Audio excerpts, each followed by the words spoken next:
우리에게 주시는 하나님의 말씀은 마태복음 7장 15절에서 20절까지의 말씀입니다. 마태복음 7장 15절에서 20절까지의 말씀을 함께 합독하겠습니다. 시작. 거짓 선지자들을 삼가라. 양의 옷을 입고 너에게 나아오나 속에는 노략질하는 일이라. 그들의 열매로 그들을 알지니 가시나무에서 포도를 또는 엉겅퀴에서 무화과를 따겠느냐.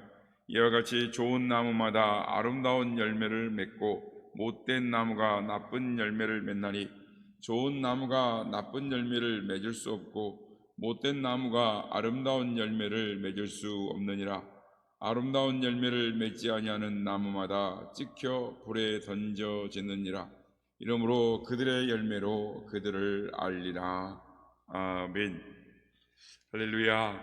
오늘도 우리 가운데 함께 하신 주님을 찬양합니다. 그리고 새벽을 깨워 기도의 향연으로 나오신 모든 성도님들께 하나님의 은혜와 평강이 함께 하시길 기원드립니다. 오늘 본문은 예수님께서 직접 하신 비유의 말씀입니다. 그런데 산상수훈을 하시던 중에, 말씀하시던 중에 하신 비유의 말씀입니다. 이 비유의 내용은 이렇습니다. 좋은 나무는 아름다운 열매를 맺고 못된 나무는 나쁜 열매를 맺는다. 그러므로 이처럼 이 좋은 사람은 아름다운 열매를 맺고 나쁜 사람은 나쁜 삶의 열매를 맺는다라는 것입니다. 그런데 이 말씀은 새로운 이야기가 아닙니다. 누구나 다 상식적으로 아는 이야기인 것입니다. 그런데 예수님께서는 왜 누구나 다 아는 상식적인 이야기를 왜 하셨을까요? 예수님께서는 도대체 이 비유를 통해서 무엇을 교훈하려고 하시는 것이었을까요? 우선 이 이야기의 말씀을 이해하기 위해서는 배경을 알아봐야 합니다. 15절을 보면 이렇게 말씀합니다. 거짓 선지자들을 삼가라. 양의 옷을 입고 너에게 나오나 속에는 노략질하는 일이라. 예수님께서 당시에 활개치고 다니는 이 거짓 선지자들을 보셨던 것입니다. 그들이 천국 백성들을 미혹하고 하나님의 뜻을 따르지 못하게 하는 것을 안타깝게 생각하신 것입니다. 그러면 여기서 거짓 선지자들은 누구를 말씀하시는 것일까요? 거짓 선지자란 하나님께로부터 보내심을 받은 참 선지자가 아니라 가짜 선지자를 말합니다. 하나님께서 부르시지 않았는데 자기 스스로 나선 자들, 즉 콜링이 셀프 콜링인 사람들. 근데 문제는 이 가짜처럼 행세하고 다니는데 그 가짜가 진짜처럼 행세하고 다니는데 그것이 통한다라는 것입니다. 어떤 경우는 이 가짜가 진짜보다 더 진짜같이 보인다라는 거에 문제가 있는 것입니다. 영국의 이 전설적인 희극 배우 찰리 채플린에 관한 이야기인데요. 찰리 채플린이 워낙 인기가 좋고 바쁘다 보니 지쳐서 쉬러 아무도 모르게 여행을 떠나게 되었는데 몬테카를로라는 이 시골 마을을 지나게 됐는데 이 경연대 포스터가 붙어 있었습니다. 뭔가 봤더니 찰리 채플린 흉내내기였습니다. 그래서 채플린이 장난기가 발동을 했습니다. 자기도 이 대회에 참가한 것입니다. 그래서 사람들이 찰리 채플린처럼 이 수염도 달고 바지도 입고 어그적 걸으면서 말도 어눌하게 하는 것을 흉내를 내는 것입니다. 찰리 채플린도 자신의 신분을 감추고 대회를 나갔는데 진짜 찰리 채플린이 찰리 채플린을 보여준 것입니다. 그런데 경연이 끝나고 결과가 발표됐는데 찰리 채플린이 3등을 맞았습니다. 그러니까 진짜 찰리 채플린보다 진짜 더 찰리 채플린 같이 생긴 사람이 2사람이나 더 있었다라는 것입니다. 그렇습니다. 세상은 진짜보다 더 진짜 같은 가짜들이 있습니다. 그래서 사람들이 속는 것입니다. 하나님께서 선지자로 보내지 않았는데 선지자보다 더 선지자 같은 가짜들이 있기 때문에 그들을 선지자인 줄 알고 속고 따르는 것입니다. 예수님께서 가짜 예수, 거짓 그리스도들이 세상에 나타나게 될 것을 말씀하셨습니다. 그래서 사람들이 속고 거짓 선지자들이 이리같이 판을 칠 것을 말씀하셨습니다. 오늘날 시대를 보면 예수님 말씀하신 거짓 선지자들, 이리들이 판을 치고 있습니다. 더 큰 문제는 이러한 거짓 선지자들이 해를 입힌다라는 것입니다. 본문에도 예수님이 노략질하는 일이다라고 말씀을 하십니다. 이소부와 간데 양의 탈을 쓴 이 일의 이야기가 있습니다. 어느 날 일이 한 마리가 양떼 속으로 들어갔습니다. 슬그머니 들어가서 목자의 눈을 피하고 양떼들과 같이 지냅니다. 그리고 매일 밤 양 한 마리씩을 잡아먹었습니다. 어느 날 목자가 양 한 마리를 잡으려고 하는데 양의 탈을 쓴 이 이리를 잡았습니다. 이리가 자기의 실수를 깨닫고 도망가기 전에 죽인 것입니다.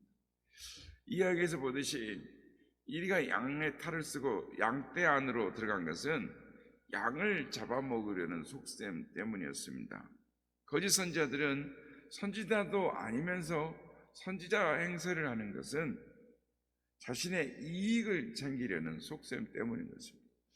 예수님께서 요한복음 10장에서 목자에 대한 이야기를 하십니다. 두 종류의 목자가 있는데 선한 목자와 거짓 목자가 있다는 것입니다. 선한 목자는 양들을 위한 목자이고 사꾼 목자는 자기를 위한 목자입니다. 선한 목자는 양을 위해서 존재하지만 사꾼 목자는 자신을 위해서 목자로서의 삶을 사는 것입니다. 선한 목자는 때로는 양들이 위기를 만나면 생명을 걸고 양을 지키는 것입니다. 그러나 사꾼 목자는 자기가 살겠다고 도망을 치는 것입니다. 그렇습니다. 거짓 선지자가 문제가 되는 것은 선량한 하나님의 백성들에게 피해를 입힌다는 것입니다. 하나님의 말씀을 왜곡하여 제대로 깨닫지 못하게 하고 하나님의 말씀을 그대로 순종하지 못하게 해서 올바로 살지 못하게 만드는 것입니다. 그래서 예수님께서는 이 거짓 선지자의 문제를 심각하게 보신 것입니다. 우리 주변을 돌아볼 필요가 있습니다. 이단들이 창궐하고 있습니다. 사리사욕을 추구하는 영적 지도자들이 있습니다. 잘 판단하고 잘 분별해야겠습니다. 그러면 예수님께서 이 비유를 통해서 무엇을 말씀하시려고 하는 것일까요? 한마디로 이 거짓 선지자들에게 속지 않게 하기 위해서, 아니 이 거짓 선지자들처럼 살지 않도록 하시기 위해서 이 말씀을 하시는 것입니다. 구체적으로 예수님은 이 비유를 통해서 말씀하고 계신 것은 그들의 열매를 보라는 것입니다. 외모를 보지 말고 어떤 이 사람들의 가치를 보지 말고 열매를 보라는 것입니다. 16절에 이렇게 말씀합니다. 그들의 열매로 그들을 알지니. 20절에도 결론적으로 다시 한번 반복해서 말씀하시기를 그들의 열매로 그들을 알리라. 거짓 선지자들의 열매를 보라는 것입니다.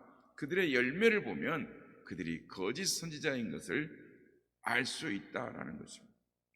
그렇습니다. 거짓 선지자들을 분별하는 비결은 한 가지입니다. 바로 그들의 열매를 보는 것입니다. 아무리 가시나무가 포도나무라고 주장을 해도 포도 열매를 맺지 못하면 포도나무일 수가 없는 것입니다. 아무리 엉겅퀴 나무가 무화과 나무라고 주장을 해도 무화과 열매를 맺지 못하면 무화과 나무일 수가 없는 것입니다. 그래서 우리가 현혹당하지 말고 열매를 보아야 하는 것입니다. 여기서 한 가지 깊게 생각해야 할 것이 있습니다. 그것은 예수님이 거짓 선지자라고 지목한 자들이 누구냐라는 것입니다. 그 시대에는 율법 교사들 랍비였습니다. 이 당시에 이들이 공인된 교사로 하나님의 말씀을 전하고 가르쳤는데 이들이 하나님의 말씀을 잘못 가르쳤던 것입니다. 그래서 백성들이 하나님에 대해서 잘못 알게 되고 하나님의 말씀에 대해서도 잘못 알게 되고 그래서 하나님의 말씀대로 올바로 순종하지도 못하고 올바로 살지도 못하게 되었다라는 것. 문제는 당시의 백성들이 그들이 거짓 선지자라는 걸 알지 못했다라는 것입니다. 알기 어려웠습니다. 왜냐하면 그들의 스펙, 즉 학벌 때문이었습니다. 당시 랍비는 남다른 교육을 받았습니다. 어렸을 때부터 달랐어요. 교육이 다릅니다. 초등교육은 어려서 이 지역 회당이나 가정에서 토라를 배웠어요. 그러니까 글을 읽는 사람이 드물었는데 글을 배우는 것이죠.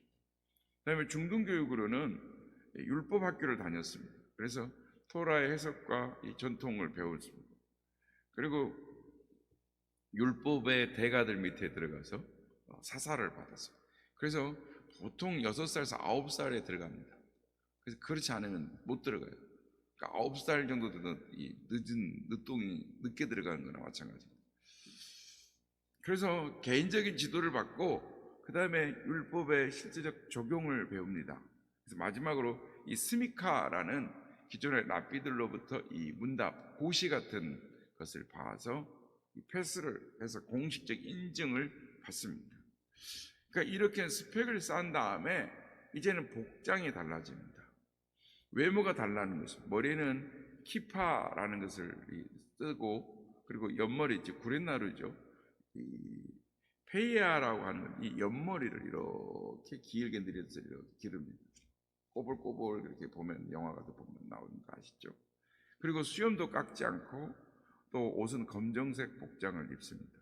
그러니까 한눈에 봐도 저 사람들은 율법 교사다라는 것이 보이는 것이죠.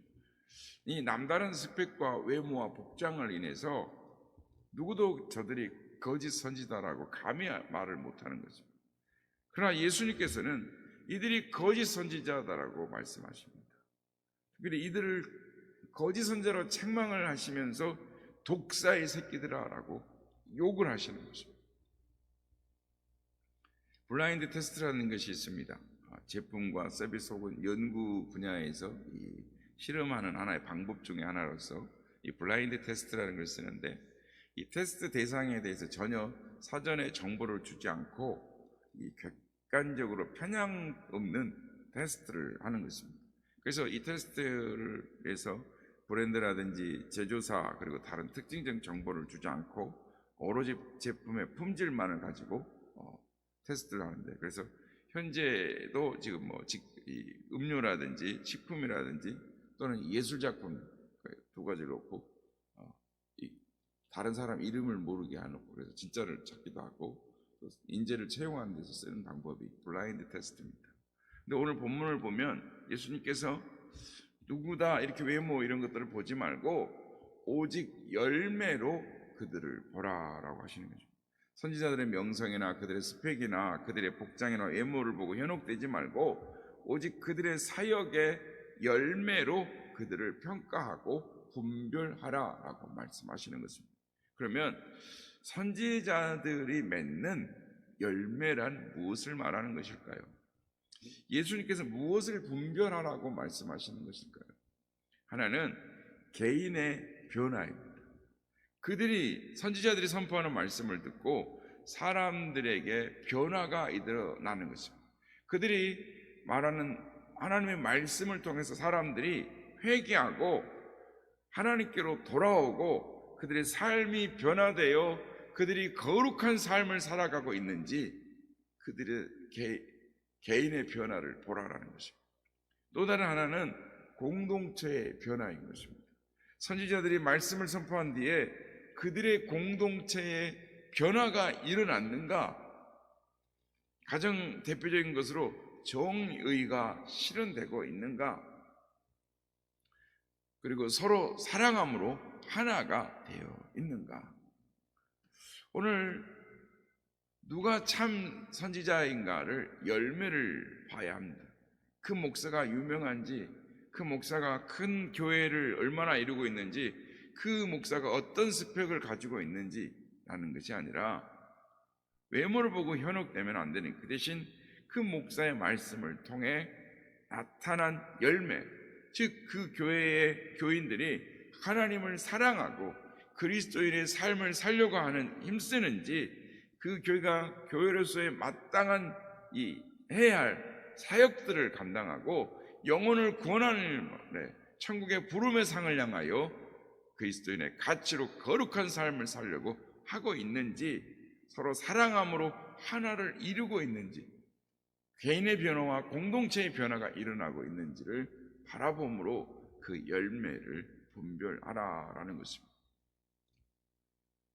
주님의 말씀을 통하여 저 자신도 우리 교회의 각 개인의 공동체의 변화가 되고 있는가, 열매를 맺고 있는가, 참 두려운 것입니다.